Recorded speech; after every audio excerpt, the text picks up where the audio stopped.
नमस्कार, स्वागत है आप सभी का डीडी न्यूज के इस खास बुलेटिन एक्सप्रेस 100 में, जहां हम आपके लिए लेकर आते हैं राजनीति, मनोरंजन, देश दुनिया, खेल और व्यापार जगत की सभी बड़ी खबरों को एक्सप्रेस यानी कि फटाफट अंदाज में।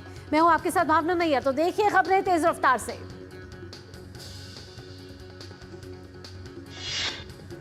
प्रधानमंत्री नरेंद्र मोदी 2 दिन के दौरे पर आज दादर नगर हवेली और दमन दीव और गुजरात जाएंगे। प्रधानमंत्री के दौरे को लेकर सुरक्षा के कड़े प्रबंध किए गए हैं। प्रधानमंत्री नरेंद्र मोदी आज सिलवासा भी जाएंगे। दादर नगर हवेली के सिलवासा में प्रधानमंत्री नमो हॉस्पिटल का उद्घाटन करेंगे। प्रधानमंत्री दादरा नगर हवेली और दमन दीव में कई अन्य विकास परियोजनाओं का शुभारंभ और शिलान्यास भी करेंगे। प्रधानमंत्री सूरत और नवसारी में विभिन्न कार्यक्रमों में भाग लेंगे। सूरत में एक जनसभा को भी संबोधित करेंगे। पीएम मोदी 8 मार्च को अंतर्राष्ट्रीय महिला दिवस के अवसर पर विशेष कार्यक्रम के लिए नवसारी भी जाएंगे। प्रधानमंत्री नरेंद्र मोदी ने order of freedom of Barbados सम्मान के लिए बारबाडोस सरकार को धन्यवाद दिया है। एक्स पर पोस्ट के जरिए पीएम ने इस सम्मान को भारत और बारबाडोस के बीच घनिष्ठ संबंधों को समर्पित किया। केंद्रीय गृह मंत्री अमित शाह ने आज तमिलनाडु के रानीपेट के अरकोणम में सीआईएसएफ के 56वें स्थापना दिवस के कार्यक्रम में मुख्य अतिथि के रूप में भाग लिया। सीआईएसएफ के 56वें स्थापना दिवस कार्यक्रम को संबोधित करते हुए केंद्रीय गृह मंत्री अमित शाह ने कहा कि सीआईएसएफ ने हमेशा सुरक्षा को प्राथमिकता दी। 56 वर्षों में देश के हर कोने में सीआईएसएफ ने राष्ट्रीय सुरक्षा में स्वर्णिम मानक सुनिश्चित किया है। गृह मंत्री ने अमित शाह ने सीआईएसएफ परेड का निरीक्षण भी किया और सीआईएसएफ पत्रिका सेंटिनल का विमोचन भी किया। आयरलैंड के दौरे पर गए विदेश मंत्री डॉक्टर एस जयशंकर आज अपने समकक्ष साइमन हैरिस के साथ द्विपक्षीय वार्ता करेंगे। विदेश मंत्री डॉक्टर एस जयशंकर ने यूनिवर्सिटी कॉलेज डबलिन में अपने विचार साझा किए। उन्होंने वैश्विक मुद्दों पर फैसले लेने में ग्लोबल साउथ की सहमति को जरूरी बताया। इससे पहले विदेश मंत्री डॉक्टर एस जयशंकर आयरलैंड के दौरे पर डबलिन के प्रतिष्ठित जनरल पोस्ट ऑफिस संग्रहालय भी गए। डॉक्टर जयशंकर अपने 2 देशों के दूसरे चरण में कल आयरलैंड की राजधानी डबलिन पहुंचे। उन्होंने आयरलैंड के राष्ट्रपति माइकल डी हिगिंग्स से मुलाकात की।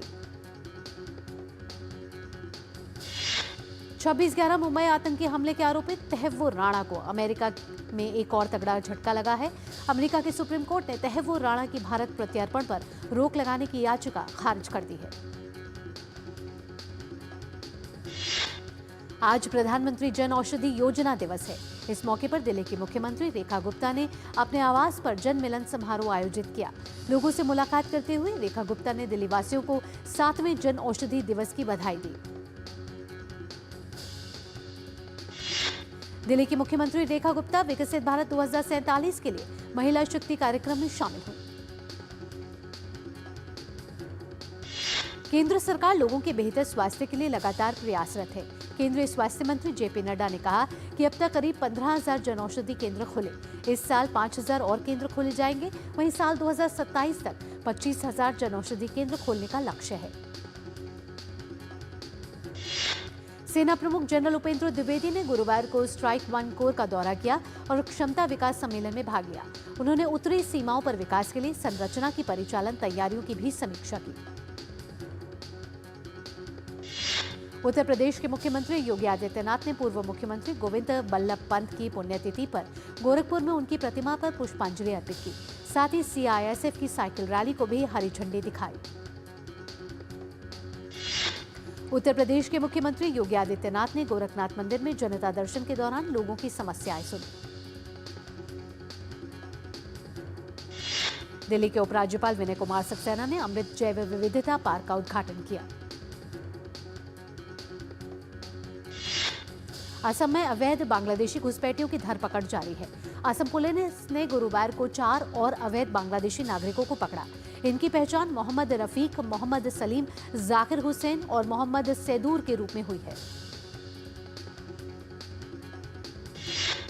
केंद्रीय मंत्री जितिन राम मांझी ने आरजेडी नेता तेजस्वी यादव पर पलटवार किया। उन्होंने कहा कि तेजस्वी यादव देश में अकेले युवा नहीं है और खुद को युवा कहने वाले तेजस्वी यादव में कोई क्षमता नहीं है। आरजेडी नेता तेजस्वी यादव ने बिहार के मुख्यमंत्री नीतीश कुमार की उम्र को लेकर टिप्पणी की थी। पंजाब के किसान बड़े प्रदर्शन की तैयारी में हैं। किसान नेता हरविंदर सिंह लाखोवाल ने 10 मार्च को आम आदमी पार्टी के विधायकों के घर के बाहर सुबह 11 बजे से रात 11 बजे तक धरना दिए जाने की जानकारी दी। दिल्ली के विधानसभा अध्यक्ष विजेंद्र गुप्ता अवैध तरीके से रह रहे लोगों की पहचान के लिए सत्यापन अभियान चला रहे हैं। सुरक्षा के मद्देनजर दिल्ली में बढ़ाई गई नाकाबंदी। हाल ही में केंद्रीय गृह मंत्री के साथ दिल्ली की सीएम रेखा गुप्ता के बीच हुई अहम बैठक के बाद दिल्ली पुलिस एक्शन मोड में आ गई है। हिमाचल प्रदेश में परिवहन निगम के कर्मचारी सरकार के खिलाफ लामबंद हो गए हैं। कर्मचारी ने लंबित देनदारियों का भुगतान न होने के चलते 9 मार्च से चक्का जाम करने का ऐलान कर दिया है। गुजरात में नेताओं और कार्यकर्ताओं के विचार जानने के लिए राहुल गांधी अहमदाबाद दौरे पर हैं। राहुल गांधी ने अहमदाबाद स्थित पार्टी कार्यालय में गुजरात कांग्रेस नेताओं से मुलाकात की। जम्मू कश्मीर के डोडा में पुलिस को मिल रहा है स्थानीय लोगों का समर्थन। जम्मू कश्मीर के डीआईजी श्रीधर पाटिल ने कहा कि हमारी टीम ने डोडा में कई सफल ऑपरेशन किए हैं। लोगों का झुकाव शांति की ओर है। केंद्रीय मंत्री जितेंद्र सिंह ने जम्मू से CSIR द्वारा विकसित ई-ट्रैक्टर रोड शो को हरी झंडी दिखाई। ओडिशा पुलिस भर्ती बोर्ड OPRB ने ग्रुप B पदों के लिए आगामी लिखित परीक्षा स्थगित कर दी है। ये परीक्षाएं पहले 8 और 9 मार्च 2025 के लिए निर्धारित थी। OPRB ने कहा कि परीक्षाएं अगले आदेश तक स्थगित है। जम्मू में जम्मू कश्मीर विधानसभा का बजट सत्र चल रहा है। मुख्यमंत्री उमर अब्दुल्ला, जिनके पास वित्त विभाग भी है, आज विधानसभा में बजट पेश कर रहे हैं। 7 साल में ये पहली बार है जब केंद्र शासित प्रदेश जम्मू कश्मीर का बजट विधानसभा में पेश हो रहा है। पिछला बजट फरवरी 2018 में तत्कालीन PDP वित्त मंत्री डॉक्टर हसीन दुराबो ने विधानसभा में पेश किया था। जन औषधि दिवस को बढ़ावा देने के लिए सुदर्शन पटनायक ने बनाई रेत की मूर्ति। गुजरात में कर्ज में डूबे व्यक्ति ने पत्नी और बेटे की हत्या कर किया आत्महत्या का प्रयास। पुलिस जांच में जुटी। उम्र कैद की सजा काट रहे जम्मू कश्मीर लिबरेशन फ्रंट के प्रमुख यासीन मलिक के खिलाफ दर्ज मुकदमे को दिल्ली ट्रांसफर करने की मांग वाली CBI की याचिका पर सुप्रीम कोर्ट आज सुनवाई करेगा। मध्य प्रदेश के छतरपुर में पुलिस अधिकारी ने गोली मारकर खुदकुशी की। ओरछा थाना क्षेत्र की यह घटना खुदकुशी के कारण का पता नहीं चला है। मणिपुर में हथियार जमा कराने की समय सीमा के अंतिम दिन लोगों ने 196 हथियार सुरक्षा बलों को सरेंडर किए। राज्यपाल अजय कुमार भल्ला की अपील पर लोगों ने लूटे गए और अवैध रूप से रखे गए हथियार सौंपे। एक्सप्रेस 100 में वक्त हो चला एक छोटे से ब्रेक का। ब्रेक के बाद भी रफ्तार भरी खबरों के सिलसिले को रखेंगे यूं ही जारी।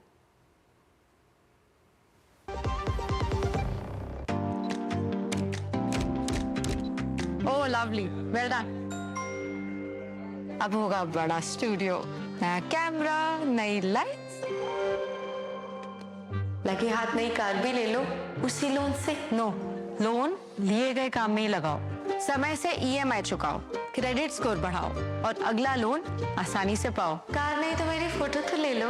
आप कौन? RBI कहता है वित्तीय समझदारी समृद्ध नारी। मेरी पसंद, मेरी पसंद, मेरी पसंद, मेरी पसंद, हमारी पसंद।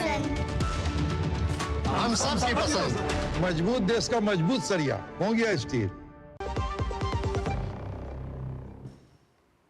ब्रेक के बाद आपका स्वागत है। आप देख रहे हैं एक्सप्रेस 100। रफ्तार भरी खबरों के सिलसिले को बढ़ाते आगे।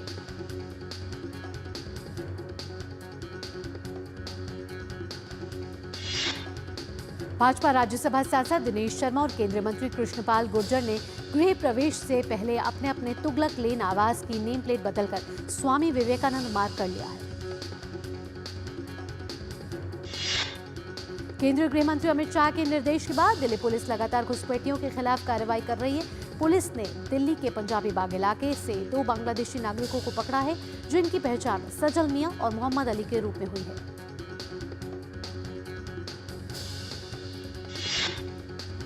ब्रज की विश्व प्रसिद्ध होली में शामिल होने के लिए उत्तर प्रदेश के मुख्यमंत्री योगी आदित्यनाथ आज मथुरा जाएंगे। सीएम योगी आदित्यनाथ बरसाने में रंगोत्सव का उद्घाटन करेंगे। इसके बाद श्री जी मंदिर में लाडली जी का आशीर्वाद लेंगे। साथ ही हुरियारों के साथ लड्डू होली भी खेलेंगे। इस वर्ष होली पर रंग भरी एकादशी से पहले श्री काशी विश्वनाथ धाम से भगवान विश्वनाथ द्वारा श्री कृष्ण जन्मस्थान मथुरा में विराजमान लड्डू गोपाल को भेजेंगे उपहार। श्री कृष्ण जन्मस्थान से भगवान लड्डू गोपाल द्वारा श्री विश्वेश्वर महादेव को भी उपहार सामग्री भेंट की जाएगी।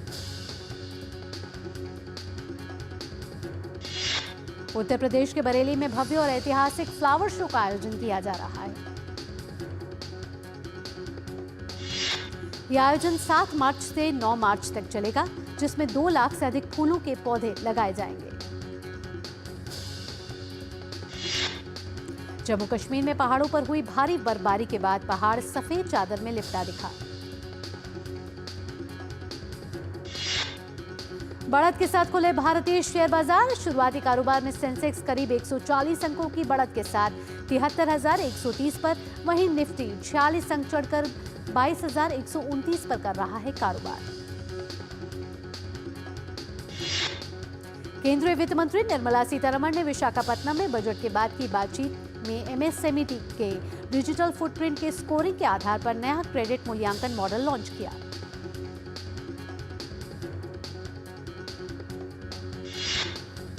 और सीधा लिए चलते हैं आपको उत्तर प्रदेश के मुख्यमंत्री योगी आदित्यनाथ इस समय बरसाने में फूलों की होली खेल रहे हैं।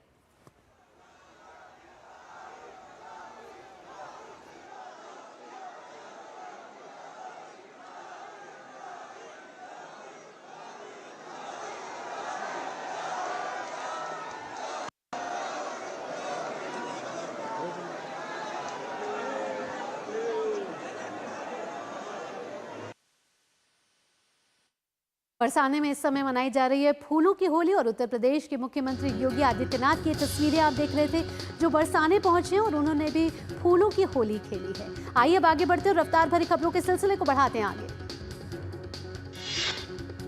केंद्रीय इलेक्ट्रॉनिक्स और सूचना प्रौद्योगिकी मंत्री अश्विनी वैष्णव ने नई दिल्ली में देश का एआई कोष और एआई कंप्यूटर पोर्टल को लॉन्च किया। केंद्रीय कॉर्पोरेट मामलों के राज्य मंत्री हर्ष मल्होत्रा ने आईआईपी द्वारा आयोजित पैकेजिंग उद्योग के लिए 5वें अंतर्राष्ट्रीय शिखर सम्मेलन का किया उद्घाटन।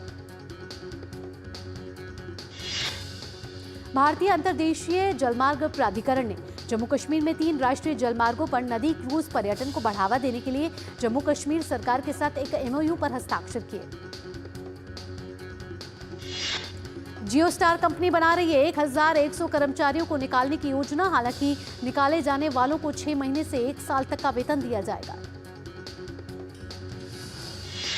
भारत की औद्योगिक प्रगति और कृषि उत्पादों के वैश्विक विस्तार की दिशा में एक बड़ा कदम उठाते हुए पतंजलि नागपुर के मिहान क्षेत्र में शुरू करने जा रही है अपना mega food and herbal park. Asia के जॉब्स एंड टैलेंट प्लेटफॉर्म फाउंडेट के अनुसार नौकरी बाजार में साल के दूसरे महीने में 41% की वृद्धि दर्ज की गई है। इस दौरान बड़े पैमाने पर फ्रेशर्स की भर्ती की गई। अमेरिका में टैरिफ की दरों में उछाल और आर्टिफिशियल इंटेलिजेंस वाली कंपनियों के शेयरों में गिरावट के कारण निवेशकों को हुआ बड़ा नुकसान। अमेरिकी स्टॉक एक्सचेंज नास्डैक का सूचकांक अपने रिकॉर्ड से 10% से अधिक गिरा। यह गिरावट राष्ट्रपति डोनाल्ड ट्रंप के टैरिफ और अर्थव्यवस्था के बारे में चल रही अनिश्चितता से उत्पन्न हुई है। पिछले दिनों थोड़ी रिकवरी के बाद अमेरिकी शेयर बाजार में हाल ही के हफ्तों में फिर से तेज गिरावट देखी गई। S&P 500 में 1.8% की गिरावट आई। डॉव जोन्स इंडस्ट्रियल एवरेज में 427 अंक यानी कि 1% की कमी आई और नास्डैक कंपोजिट 2.6% गिरकर अपने रिकॉर्ड से 10% नीचे आ गया। अमेरिकी राष्ट्रपति डोनाल्ड ट्रंप ने मेक्सिको से आयातित अधिकांश वस्तुओं पर 25% शुल्क और कनाडा से आयातित कुछ वस्तुओं पर टैरिफ को 1 महीने के लिए स्थगित कर दिया है। यह निर्णय मेक्सिको के राष्ट्रपति के साथ वार्ता के बाद लिया गया। ट्रंप की यह घोषणा वाणिज्य मंत्री हावर्ड लुटनिक के उस बयान के बाद आई जिसमें उन्होंने कहा था कि कनाडा और मेक्सिको पर लगाए जाने वाले शुल्क संभावित रूप से टाले जा सकते हैं। कनाडा के प्रधानमंत्री जस्टिन ट्रूडो ने ट्रंप प्रशासन के टैरिफ 1 माह के लिए स्थगित करने के कदम को उम्मीद की किरण तो बताया, लेकिन साथ ही में कहा कि इसका मतलब है कि शुल्क अभी भी लागू है और इसलिए हमारा जवाबी कदम जारी रहेगा। यूक्रेन के राष्ट्रपति वोलोडिमिर ज़ेलेंस्की ने बताया कि यूक्रेन और अमेरिका के बीच युद्ध समाप्ति को लेकर वार्ता अगले हफ्ते सऊदी अरब में होगी। ज़ेलेंस्की ने अपने संबोधन में कहा कि वे सोमवार को सऊदी अरब के लिए यात्रा करेंगे और उनकी टीम वहां अमेरिकी अधिकारियों के साथ शांति वार्ता में हिस्सा लेगी। नासा के 2 अंतरिक्ष यात्री सुनीता विलियम्स और बुच विल्मोर 9 महीने के लंबे इंतजार के बाद 19 मार्च को अंतरिक्ष से धरती पर लौटेंगे। केंद्रीय खेल मंत्री मनसुख मंडाविया भारत की ओलंपिक तैयारियों के लिए आज से विभिन्न राज्यों के खेल मंत्रियों, वरिष्ठ प्रशासकों और प्रमुख सरकारी अधिकारियों के साथ 2 दिवसीय बैठक की अध्यक्षता करेंगे। इस बैठक में ओलंपिक तैयारियों के लिए विचारों का आदान प्रदान करने और एक खाका तैयार करने पर राज्यों के खेल मंत्रियों, अधिकारियों और पदाधिकारियों के साथ विमर्श किया जाएगा। भारत के विष्णु सर्वनन ने नौकायन रैंकिंग में एक नई उपलब्धि हासिल की है। हाल ही में जारी विश्व नौकायन रैंकिंग में विष्णु सर्वनन अब तक की सर्वोच्च रैंक हासिल करने वाले भारतीय बन गए हैं। सर्वनन 776 अंकों के साथ अपने करियर की सर्वश्रेष्ठ 13वीं रैंकिंग पर पहुंच गए, जो किसी भारतीय नाविक द्वारा हासिल की गई सर्वोच्च रैंकिंग है। भारतीय फुटबॉल के दिग्गज खिलाड़ी सुनील छेत्री ने इस महीने होने वाले फीफा के मैत्री मैचों में राष्ट्रीय टीम की मदद के लिए अपने अंतर्राष्ट्रीय संन्यास से वापसी करने का फैसला किया है।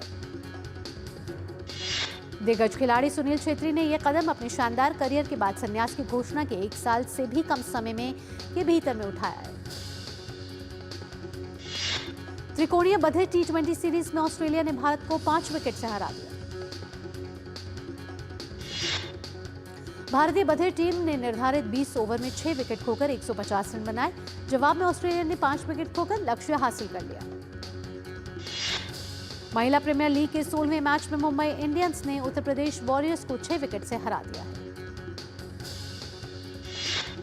उत्तर प्रदेश वॉरियर्स ने 20 ओवर में 9 विकेट के नुकसान पर 150 रन बनाए। लक्ष्य का पीछा करने उतरी मुंबई इंडियंस ने 4 विकेट खोकर 153 रन बनाकर मैच जीत लिया। भारतीय महिला क्रिकेट टीम अप्रैल-मई में श्रीलंका और दक्षिण अफ्रीका के साथ वनडे ट्राई नेशन सीरीज में हिस्सा लेगी। श्रीलंका, भारत और दक्षिण Africa one day tri nation series खेलेंगे। वनडे ट्राई नेशन सीरीज में सभी मैच कोलंबो के आर प्रेमदासा अंतर्राष्ट्रीय क्रिकेट स्टेडियम में खेले जाएंगे। टूर्नामेंट की शुरुआत श्रीलंका महिला टीम और भारतीय महिला टीम के मुकाबले से होगी। बांग्लादेशी क्रिकेटर मुशफिकुर रहीम ने 1 दिवसीय अंतर्राष्ट्रीय क्रिकेट से संन्यास की घोषणा की। हालांकि उन्होंने पुष्टि की कि वह टेस्ट क्रिकेट में बांग्लादेश का प्रतिनिधित्व करना जारी रखेंगे। इंडियन सुपर लीग मुकाबले में मुंबई सिटी एफसी मेजबान केरला ब्लास्टर्स एफसी से भिड़ेगा।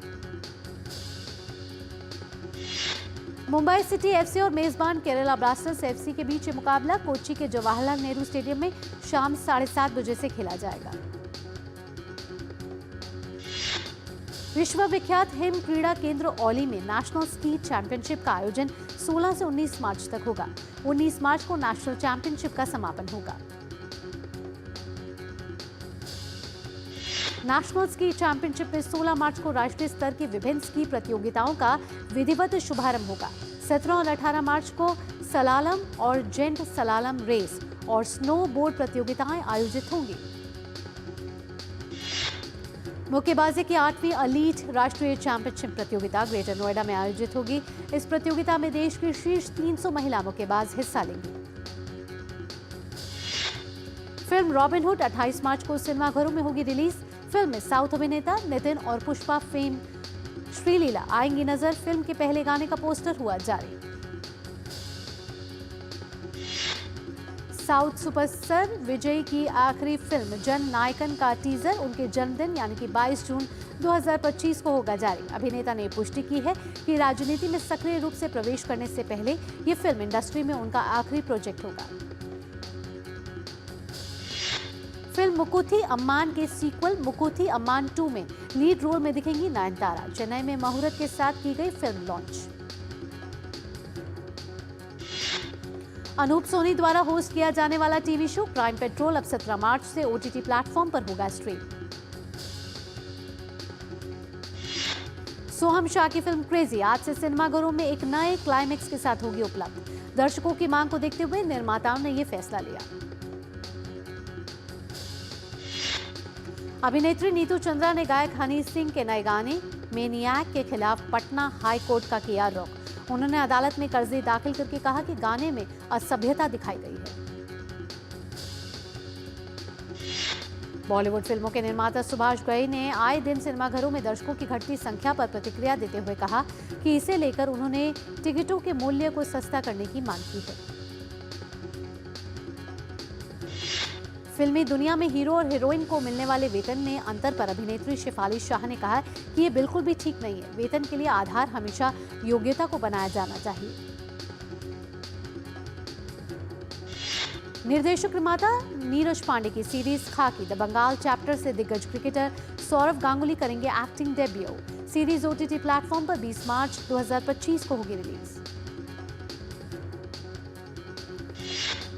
सलमान खान की फिल्म सिकंदर इस साल ईद के मौके पर यानी 28 मार्च को सिनेमाघरों में देगी दस्तक। धानुष की आगामी निर्देशित और अभिनीत फिल्म इडली कढ़ाई की रिलीज डेट में बदलाव। फिल्म 10 अप्रैल के बजाय 20 जून को सिनेमाघरों में होगी रिलीज। ऋतिक रोशन और जूनियर एनटीआर की फिल्म वॉर 2 इस साल 15 अगस्त को सिनेमाघरों में होगी रिलीज। मलयालम फिल्म लूसीफर का सीक्वल L2 एम्पुरान 27 मार्च को होगा रिलीज। फिल्म में मोहनलाल लूसीफर के किरदार में कर रहे हैं वापसी। अक्षय कुमार और कटरीना कैफ की रोमांटिक ड्रामा फिल्म नमस्ते लंदन 14 मार्च को सिनेमाघरों में होगी री रिलीज। और साउथ सुपरस्टार साई पल्लवी और नागा चैतन्य की फिल्म थंडेल सिनेमाघरों में रिलीज होने के बाद आज ओटीटी पर होगी स्ट्रीम।